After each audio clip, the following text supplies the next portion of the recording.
Books, television programs, and even theatrical productions with football as their central tenet were all successful. People began to consider football as an art form.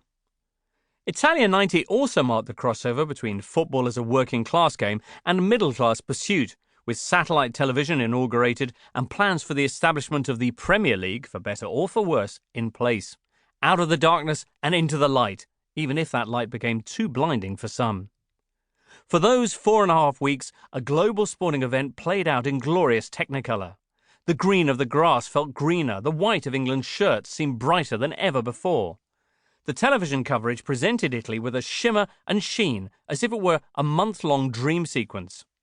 We cried, laughed, and sat spellbound as Totò Schillaci ran, Roger Miller danced, Frank Rijkaard spat, Bobby Robson jigged, and Gazza cried. 25,000 hairs on the necks of 25 million people stood on end every time Nessun Dorma was played, as if standing to be serenaded by Luciano Pavarotti's majestic version of the aria. England fell to glorious failure, just as they had 4 years previously, but the emphasis this time was on the glory. If our eyes were suddenly opened to the possibility of footballing multiculturalism, Italia 90 also resold the image of English football and the English football supporter. Papers released in 2012 revealed that the government, still led by Margaret Thatcher, had considered withdrawing the national team from the 1990 World Cup over concerns that it would become a natural focus for hooliganism. Instead, the travelling hordes proved once and for all that if you treat people as adults, they are far more likely to behave like them. Transport, accommodation, and match tickets were available at reasonable prices, a world away from the corporate homogeny that now envelops each major tournament. There were impromptu kickabouts in town squares and late-night parties to celebrate good results and forget bad ones. The tournament did not pass without trouble, but the behaviour of England supporters was appreciated by the Italians. A country had prepared for war, it got the odd skirmish. As Pete Davis, author of the seminal All Played Out, told The Guardian in 2015, prior to Italia 90, football in England was perceived as a squalid, hooligan-ridden, embarrassing sump of gormless violence.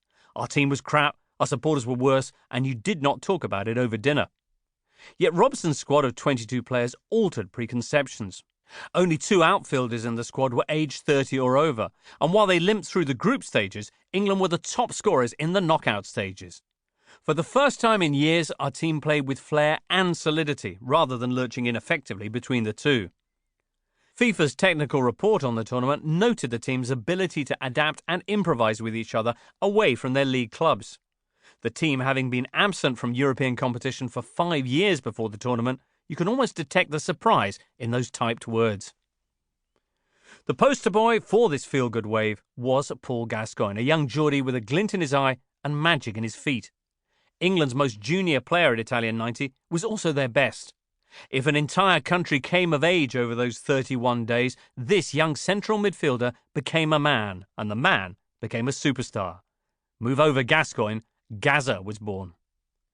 What stuck out most about Gascoigne and Robson's team was that he was distinctly continental in style. He was neither England's first flair player nor its first entertainer, but he was our first true street footballer.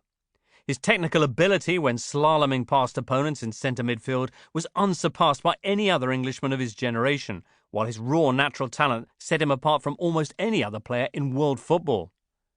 Mastery of the ball was boring for Gazza, remembers former Liverpool goalkeeper Ray Clements. Volleying the ball into the net from 30 yards out, he'd do it. Then he'd say, "I know, I'll do it with my eyes closed." He'd do that too. Then he'd try and find different ways to miskick the ball into the net.